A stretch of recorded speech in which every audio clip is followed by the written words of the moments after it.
Today's episode is brought to you by brideandgroom.video and Wedditor. Hello and welcome to this week's episode of the How to Film Weddings podcast. A brand new series is starting today. I'm really excited about it. But first, I am joined by my best good baseball-loving buddy, Mr. Nick Deep Nuggets Miller. Nick, how are you and your glorious beard doing today? Happy new week to you. Tell me everything that's been going on in your life. Everything. Absolutely everything. We just got off of spring break a couple of weeks ago for us here in the Wichita area. It is baseball season. It starts this week. I am very, very excited about that, even though my hopes for my Kansas City Royals are in the negatives that they'll be good. Like not even positive hope at all. That. Yeah, I know. But also, as we're recording this too, NFL free agency has been kicking off, and it has been going nuts. Seeing all these people sign with different things for lots of money, and anyway, I know a lot of people probably don't care about that, but I do. So, anyways, hey, you care about it, so we care about it. Yeah, that's a little bit about my world. What about you? What's going on over there? Yeah, I mean, we're here at the end of March. Last week was my wife's birthday. We went to Kansas City, to Great Wolf Lodge, and then did some shopping the next day at the plaza. So spent some time with the family. The weekend before, I was in Houston, filmed an incredible wedding at a ranch, a private ranch, got great footage with Blake, the editor, got some behind the scenes stuff. It's awesome. Wedding season's officially kicked off. It is springtime.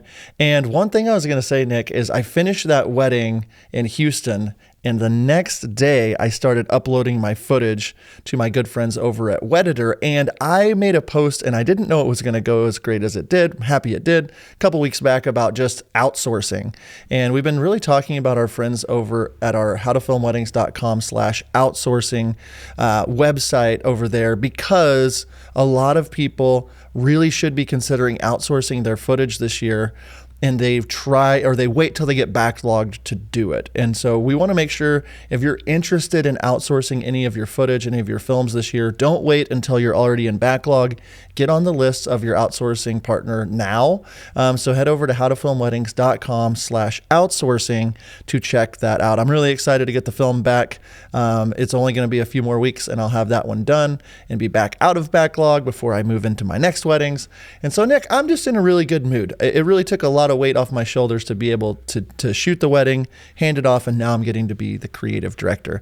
But there's a lot of new stuff also going on in the How to Film Weddings world. So, Nick, what else is up? Yeah. So one thing that we are doing, we are starting a new series here all about sales. We're calling it The Secret to Sales. And so we're going to just be talking about, I like how you put your finger over your mouth there, being secretive. We're going to talk about different things that John and I have done in our businesses to help us sell a little bit better and help where we can really connect with the couples that we want to work with, speak directly to them. And today's episode is all about finding your ideal couples. And if you would like to kind of keep up with this and get more information about our sales process and all the things, head over to howtofilmweddings.com/sales. And that's going to kind of be our hub. We're going to have lots of things going on. We're going to have a workshop at the end of all of this. We're giving away some freebies and some downloads and that sort of stuff, with another announcement we're going to make here in a second.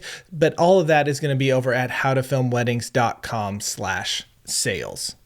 Yeah, it's going to be the hub for all the things. And we've heard a lot of good feedback about our last series on websites. And now we're moving into sales. And we're going to, for the foreseeable future, do series. So this one is 5 weeks is what we have currently planned on sales. And honestly, over the last, 3-4 years, I've been able to go from, charging $8,000 to just booking a $30,000 wedding and now getting more quotes out there in that range. And we really started with finding our ideal couples. And so we're going to dive into that here in a second. But Nick, we do have a big announcement. And that announcement is that in a few short weeks, the How to Film Weddings course is going to be opening back up for enrollment. It hasn't been open since last year. And this, if you don't know, is our proven system to help you work with couples you love, create work that inspires you and pays you more than you could have imagined. And so we're going to have more details on that over at howtofilmweddings.com/sales as the month gets closer. But mark your calendar, get on the wait list. April 16th is when we're going to be opening the doors for that proven system, teaching you everything from business to shooting and editing. And so, Nick, without further ado, let's get into this week's episode about finding your ideal couple. I mentioned it, but I spent a long time, years, in the $3,000 to $5,000 range. I was right in the middle. I couldn't raise my prices, just kind of floating around doing whatever, taking whatever I could get. And I think a lot of us do that. We just open for business and we're like, I'm going to charge something so I can get a lot of bookings. I get backlogged really heavily and then I burn out or whatever. But this is the fastest way to stay in the middle. And it's just taking whoever you can get, always overworking yourself. And that is why we wanted to start the series with talking about finding your ideal couples. And I remember in somewhere around 2015, 16, I was still stuck in that $4,000 or $5,000, $6,000 range. I was booking some in the $7,000 or $8,000 range, but it was random. I was good at sales, and I was like, how do I get to that next level? And that's when I decided to make a massive change and really focus on my ideal couples. So I really wanted to dive in and go directly at ideal clients.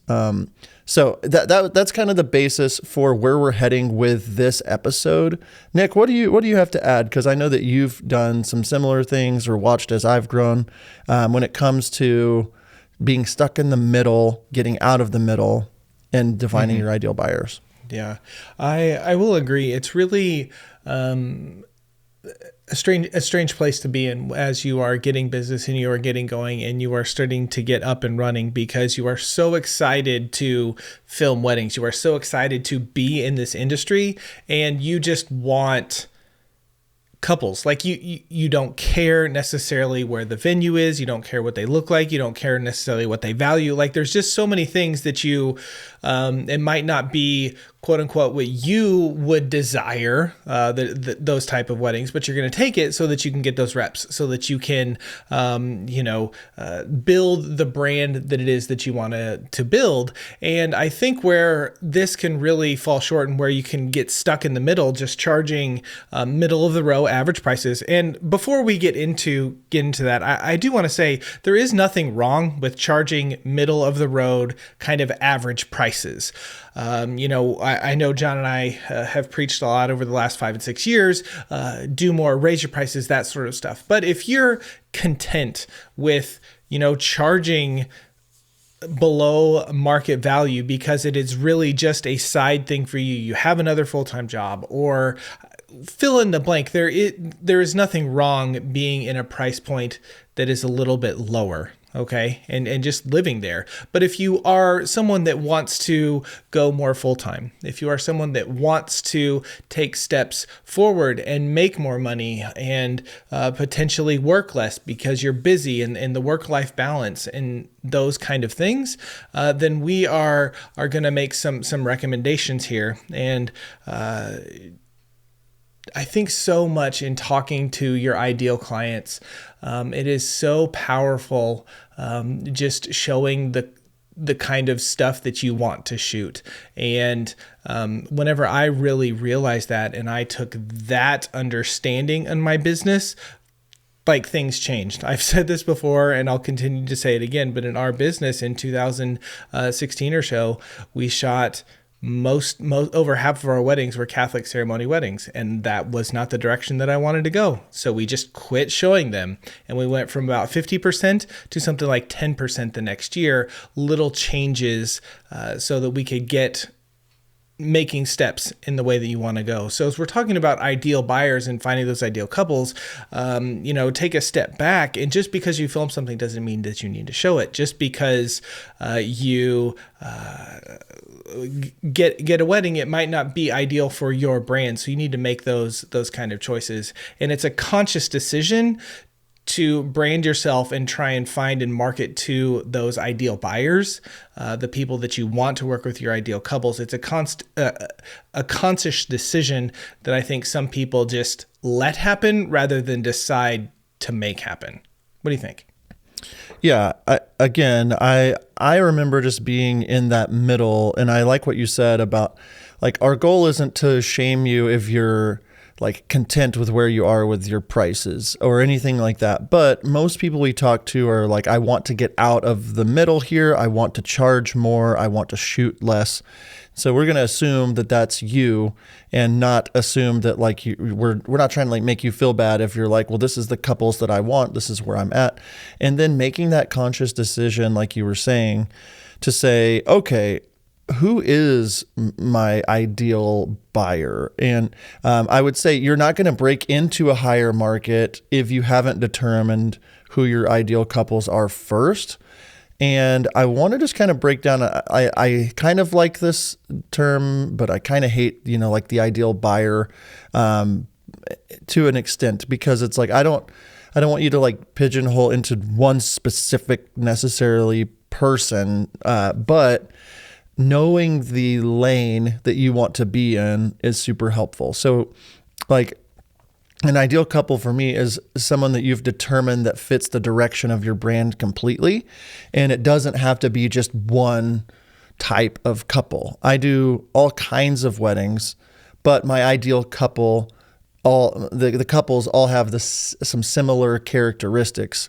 Instead of just being like, sure, you're willing to pay me and you are alive. Like that's not a very great, you're going to stay in the middle if you're just being attractive to anyone and everyone. I think about brands like Bottle Brush Films, or I think about Blink Films, or La Rev Films, or Wild Oak Films, and think about like the type of couple that Bottle Brush Films is trying to attract is going to be, if you haven't been over to their website, there's a lot of really out there, awesome couples that just love to party, love to like strip down to their underwear and dance at their reception and get drunk and jump off of things and party and just have a great time.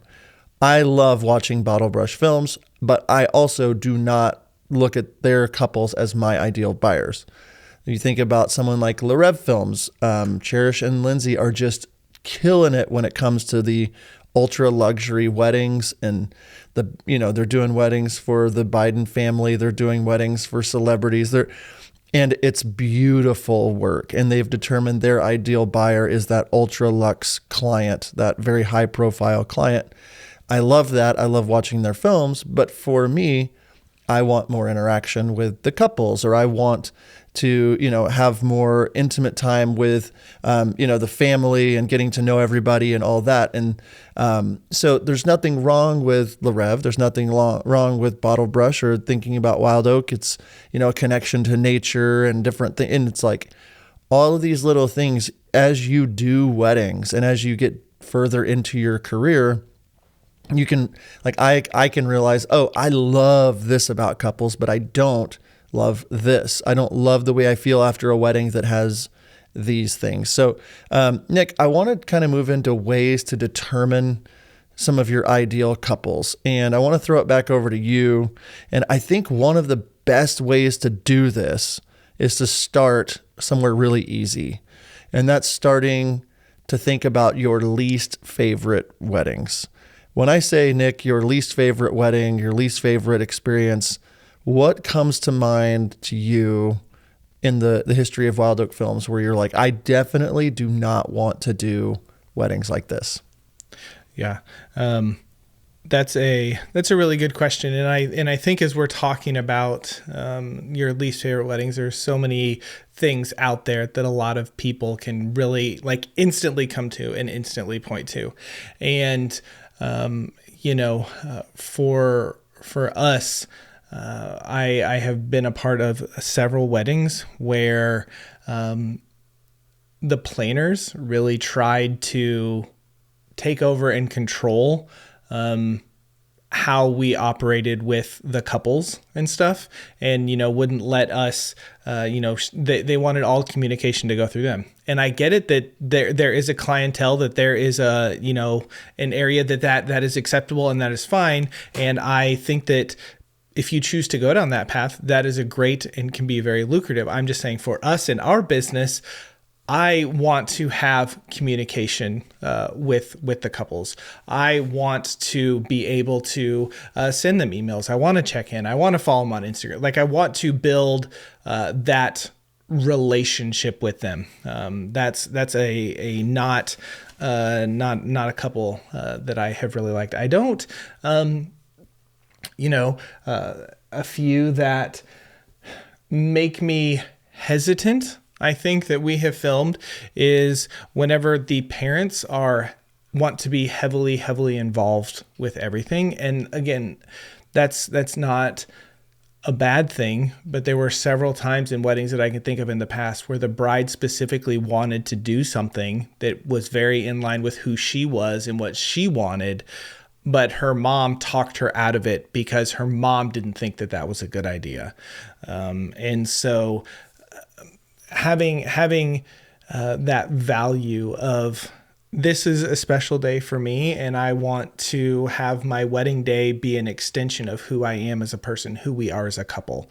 Those are some of my things that I don't care for in a wedding. And so whenever we are speaking to couples, we want them to, have their voice, and we want them to know what they want in a wedding and what they want in a film, and work with them a little bit more. I'm not going to bombard them with tons of emails and texts and, constant communication stuff, but I just like the idea that it is open and we can have those conversations. So, what do you have to add to that? What's something about that for you?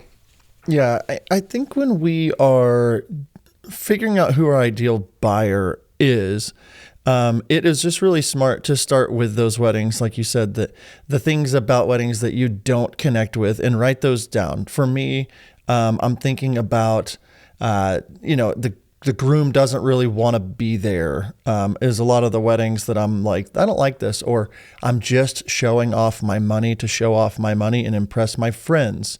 Not a big fan of that. Like you said, I love a wedding where a planner is the main communication. Like, I don't mind that, but I don't like it when the planner won't let me communicate at all to the clients. Like, I'm getting into a level of weddings where I'm okay with a very minimum amount of communication, but like before booking, the planner won't even let me talk to them, or they're just like, hey, I've got a wedding. If you're open this date, we'll book you. Like, I don't want that level, And so just thinking through the things that I don't like helps me determine the things that have stood out that I do like. And, after several years of doing weddings, there are certain common things that it's like, I don't like this. I don't like to feel like the help. I don't like it when the couple has no chemistry. I don't like whenever I can't be involved at all with the couple. I don't need to be best friends with them.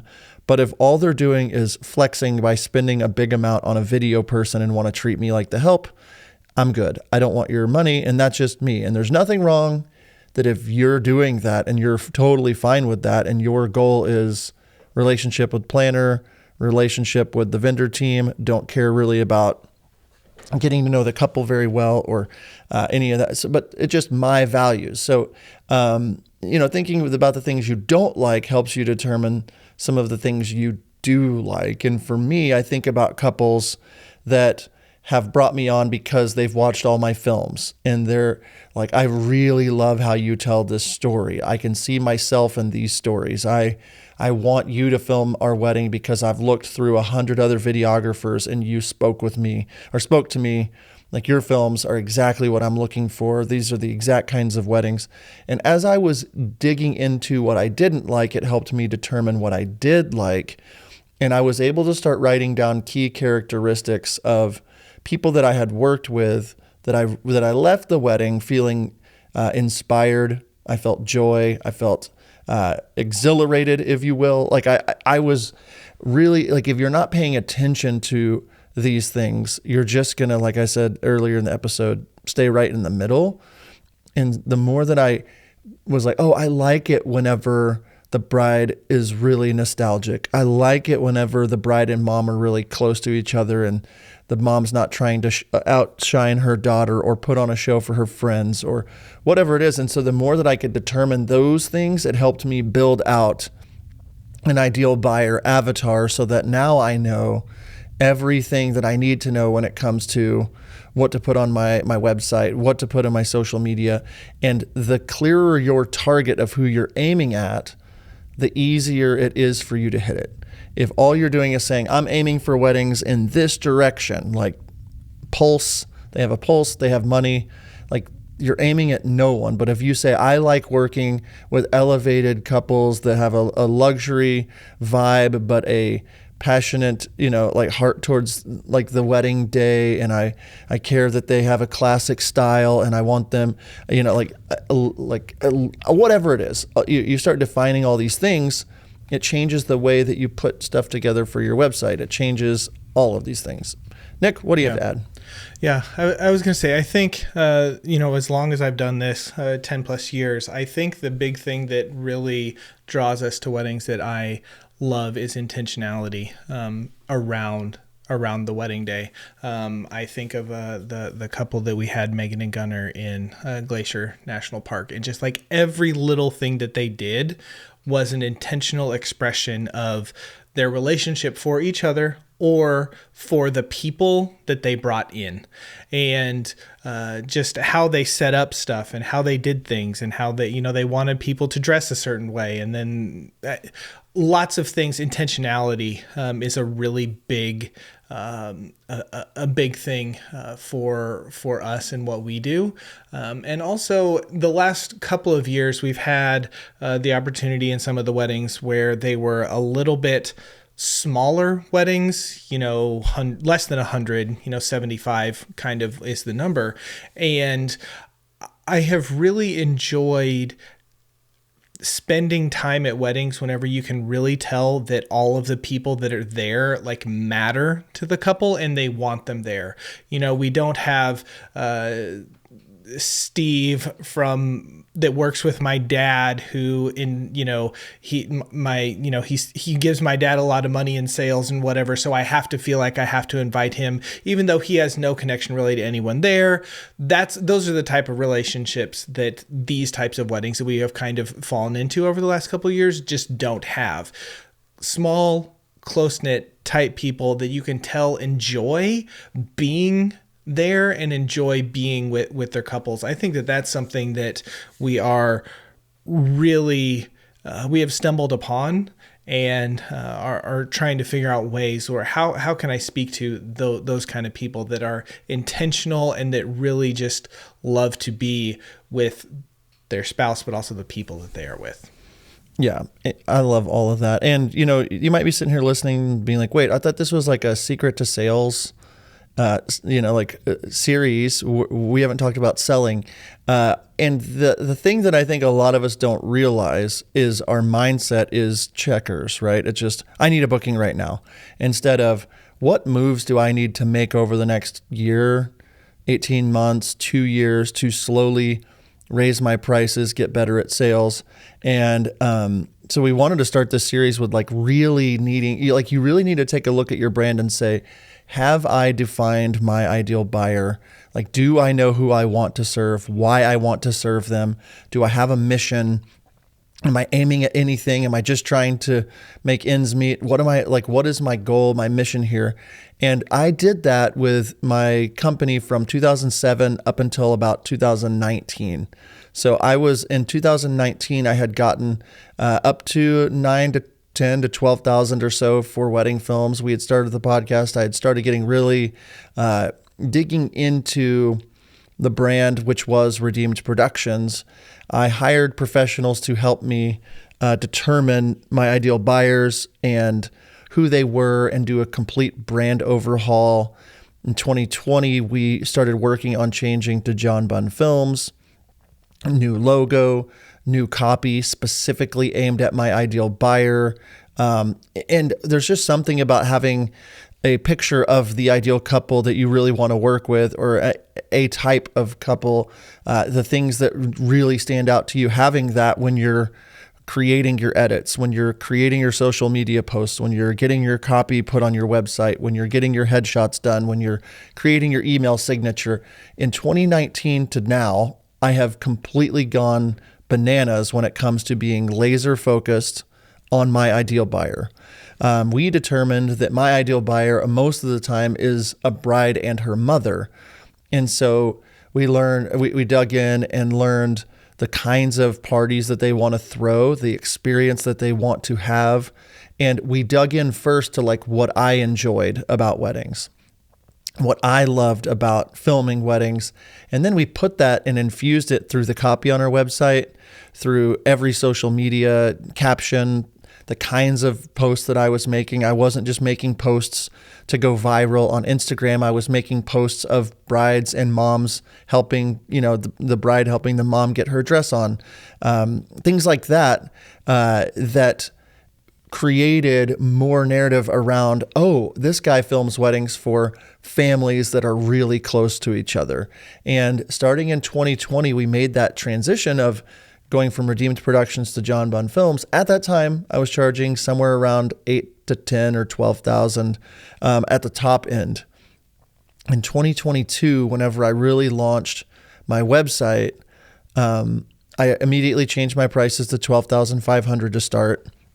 And from 2022 to now, I have just been living that brand, defining it even more, and leaning into these are the people I want to serve, and these are the people I want to repel. I don't want to work with you if you're just looking for just somebody to film your wedding. I'm not looking, and I got a real clear picture up until I just had a booking in the last 6 months from an ideal couple. Her and her mother reached out. The bride and the groom absolutely adore each other. They're doing a wedding in a few weeks. They didn't even balk when I told them that the price was going to be 18,000 plus travel. They're spending over 25 grand on me to be there. And they have said, like, every bit of her following me for the last couple of years has been because she loved what my brand was. She loved what I stood for. She followed along. And before she even got engaged, she's reaching out to me about how to book me, how to book me. Nick, what do you want to add to that? It's been really cool to see the journey that you have been able to go on through this, and I'm really excited to continue to dig a little bit deeper in with me. As we're talking about the secret to sales, and we're talking about doing all this stuff, I look back at Wild Oak Films, and I'm thinking in 18, 19, 20, like, we really were laser focused on knowing who it was that we wanted to work with and how we wanted to work with those couples and that sort of stuff. And maybe you're sitting there as a listener and be like, man, like, I had it figured out. And maybe something slipped away. Like, you missed it. Like, as I look back, and my focus has been over the last couple of years a lot on how to film weddings. And this is something that it needs to be constantly looked at and needs to be constantly cared for. And you have to have laser focus, because the moment that you start taking your eyes off of that, and you take, oh, well, we really need a booking, so I'm going to take this and not, I understand that you have to pay the bills, right? Like, you have to do what it is that you have to do. But the moment that you make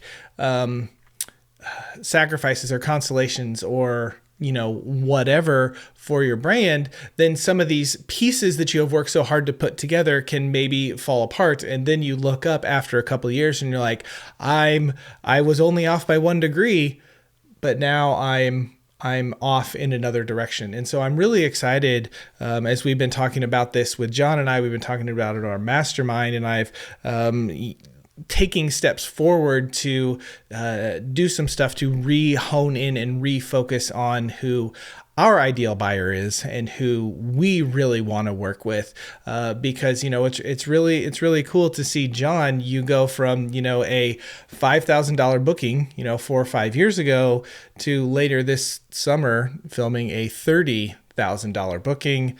Like that's just really cool. So what changed for you there? Yeah. Again, everything that we started to like, why we're starting this series, how we're starting it is because if you're out there and you're like, I'm stuck in the middle, I don't know how to get out. It really does begin with you looking inward and saying, why am I doing this? Who do I want to serve? Why do I want to serve them? And doing exercises to dig in deeper to who it is you want to serve. That is the first step. That is how I realized that I don't want to do weddings like this. I do want to do weddings like this. It gave me the freedom to say, I'm not trying to be attractive to everyone. So a lot did change. But first, Nick, I wanted to, before we moved on, I wanted to make sure that we remind our audience about, you mentioned it just briefly at the top of the hour, but we have a free workshop coming up in a few weeks called The Secret to Sales. It's going to be at the very end of this series. It's a 2-day workshop where we're going to show you how we have gone from, like how I specifically have gone from an $8,000 booking average to now over $25,000. And if you head over to that link we talked about, howtofilmweddings.com/sales, you can check out all the details, get registered. We'll do that live on the 16th and 17th, and there'll be replays, but that'll be kind of the kickoff to our course launching and opening.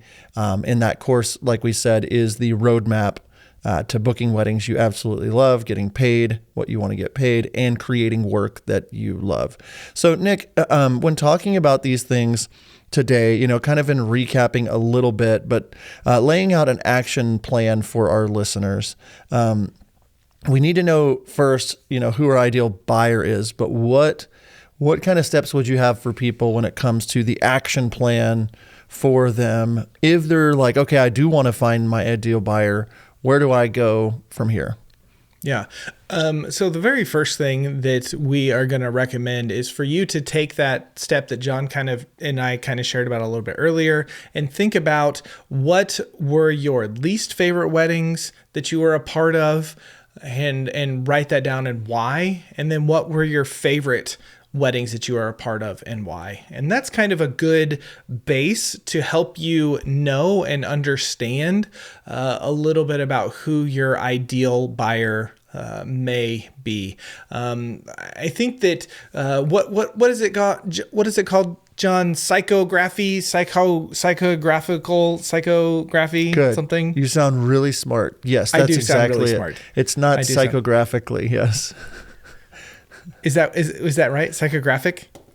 So I think okay. You haven't finished the sentence, but I think that's where you're heading. Yeah. Yeah, that is where I'm heading. But taking a look and knowing and figuring out what people's wants are, what their desires are, what their fears are, what makes them tick. Like, that's what that word means, and I'm not going to try to repeat again.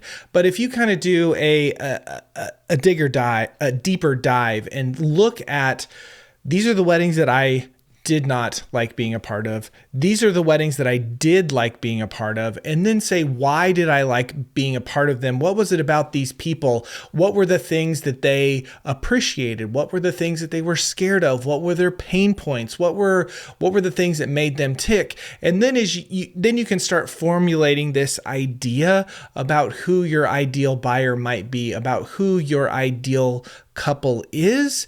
And then you can start speaking directly to them. All of your Instagram posts, all of your film posts, all of your blogs, whenever you write a story, if you're like, okay, my ideal buyer's name is Sarah, so now every single time that I write a post, I'm going to write it to Sarah so that I can connect with that person. That is a great way to help determine your ideal buyer. Next, John? Yeah, after we've determined the ideal buyer in this, series of events, I guess it's like you're going to want to make sure now that we know who it is that we want to work with. We got to make sure our entire brand is focused on reaching them. And I will say this, perk up, listen. I need you to like refocus if you lost focus for a second. We are not trying to reach other wedding filmmakers. I do not care if you think John Bunn Films is a cool site or has cool films. I'm great with it if you do, but especially if you're engaged. But other than that, my ideal buyer is who I want my brand to be focused on. You might go to my website and say, there's a lot of words, there's a lot of details on your site.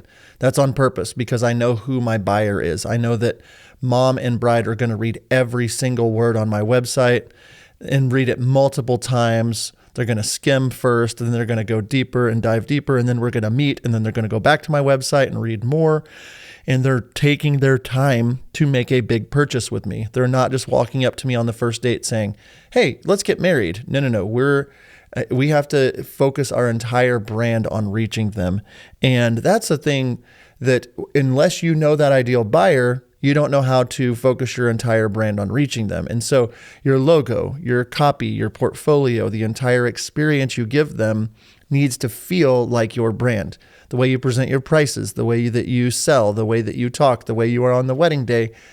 And all of these things, Nick, in the last several years of me saying, this is my brand, now I'm going to just work this process. I'm going to go above and beyond for my planners and for my couples. And everything I do, I'm doing in a game of chess, not checkers, thinking this is a good decision that's going to benefit me 3 or 4 steps down the road. And if I don't know where my brand is aiming, I can't entirely focus my brand on reaching them. So that's step number 2. What's next? Yeah. I really like that. And again, your point of not other filmmakers are not your market. Couples are, or maybe planners are your market. And kind of going along with that, the next one is going to be connect with vendors in your market or in the direction that you want to go, or people that are kind of in you on your tier but are trending upward, that want to go the direction that you want to go. Being just a good person matters so much. Being enjoyable to being around, hooking people up, going the extra mile, doing things for them that maybe you would like to be paid for, but maybe it's a good marketing tool for you to put together those extra clips for that band or that DJ, to put together those extra clips for that planner, to go cover a marketing event or a networking event, do things that, again, go that extra mile. And again, working with people that are in your ideal market, it does you no good to, if you want to do something more, luxury. I know that's a buzzword right now, but you want to go more in that direction. It does you no good to go network and connect with a bunch of elopement, intimate wedding. I mean, yes, you might be able to find, one client or something in there, but as a whole, that's not the direction you're going. So you need to find these people that are in your ideal market and then connect with them in a way, be a good person, refer them if you want them to refer you. Like, what's that relationship look like? What's a good thing that you can do with them? And then next, John, I want you to talk about this, is being the most known. It's a really, really good thought there. Yeah, and I really like the idea of, like you said, we know our brand. We know who it is we want to serve. Now we know what types of vendors, like you're saying, what other types of connections.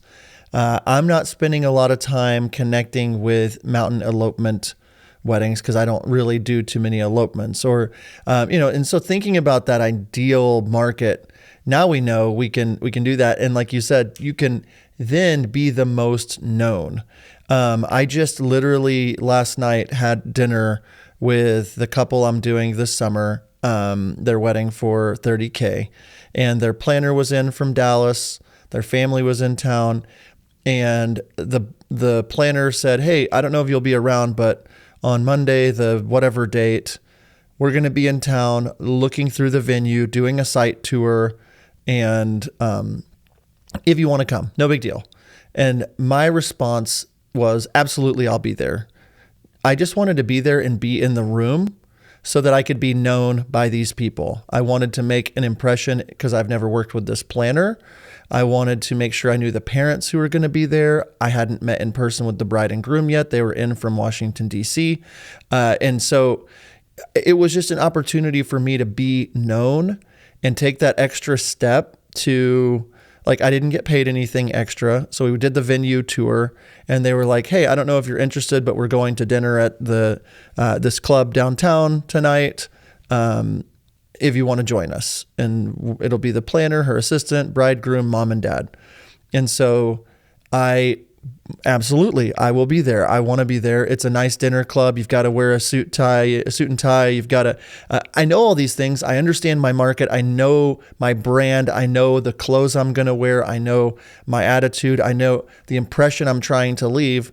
But more importantly, I know my brand. I want to connect with my couples. And when they give me the opportunity to connect with them, absolutely. And so what I did yesterday, I took a few photos at the event or walking around, and I did a bunch of before videos at the site, and I text them all to the planner and said, hey, you might want these so that you can have before and after reels of what this room is going to look like. I'm just going that extra mile, being the most known. The planner reshared everything I posted to my story. The bride sent me a DM and just said, wow, it was so great to meet you. We laughed, we had dinner, we had just a good time connecting. And what that does, Nick, is that makes it easier for me to tell a better story because I know them well. Like when we get to the wedding day, they're not going to be all stressed out, but I am the most known. Like I'm doing my best to be the most known and stand out to be different. That planner, I am sure that we will work with each other multiple times moving forward because she's going to remember me. She's not going to forget me. And I'm not trying to be friends with her just so I can get stuff. I really serve the same kinds of clients. And it's like, why wouldn't I want to be close with them? So being the most known, and I have to give credit where credit is due. Our friend Chris over at Storybox was the first person I heard that from.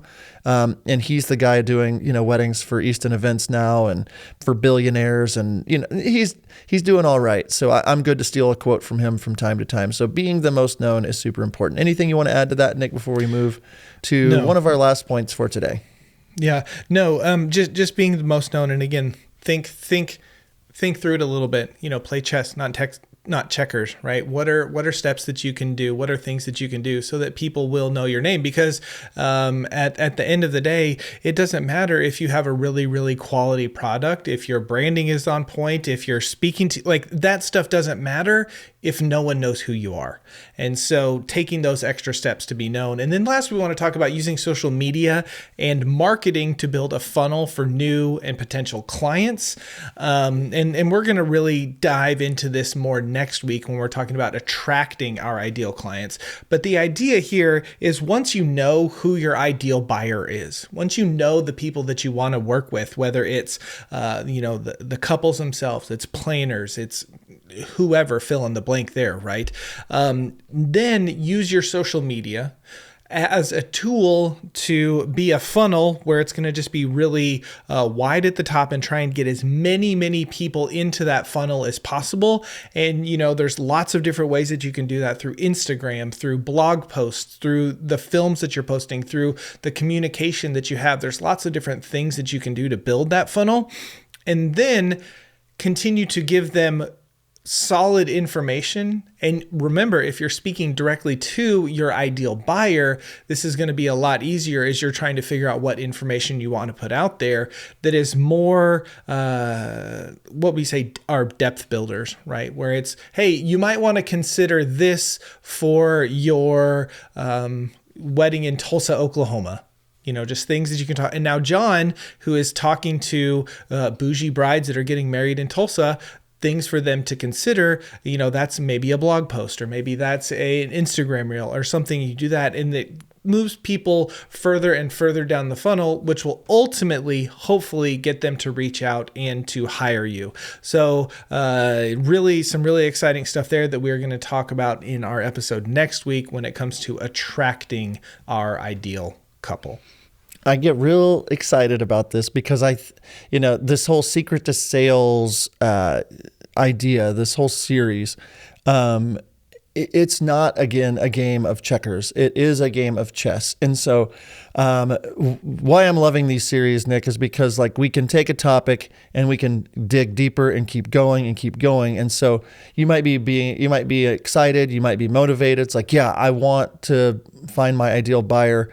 Go back through those steps that we talked about today. Really determine the things you love, the things you hate, the things that get you excited. Write them down. Start building out your ideal couple. Start writing those things down as you're editing. And it takes time. Like this is going to take time for you to figure out. But that's why we're doing this series over the next 4 or 5 weeks. We today talked about who we want to serve. Now we're going to move, next week into how do we attract these people to reach out? How did I get that $30,000 booking to reach out? What are the things that we're doing to get people to say, ooh, I want to reach out to John or Nick? And so I want to remind you again, if you head over to howtofilmweddings.com/sales, we're going to finish this teaching series with a 2-day workshop. It's completely free. You can get all the details, howtofilmweddings.com/sales. Going to have a lot of great things as we are getting ready for our course opening up in just a few short weeks. If you have questions about the course or anything that we've talked about today, Nick, as always, they can head over to Instagram, Instagram.com @howtofilmweddings. That's how you do that. Anything else, Nick, I need to add before I awkwardly land this plane for today? No, I don't think so. I'll let you awkwardly land it. We're teetering in, so I'm gonna let you smooth it out and land it. So. Oh my goodness! All right. Well, thanks everyone for tuning in today. Have a great week. Thanks for tuning in, and until next time, we'll see you. See ya.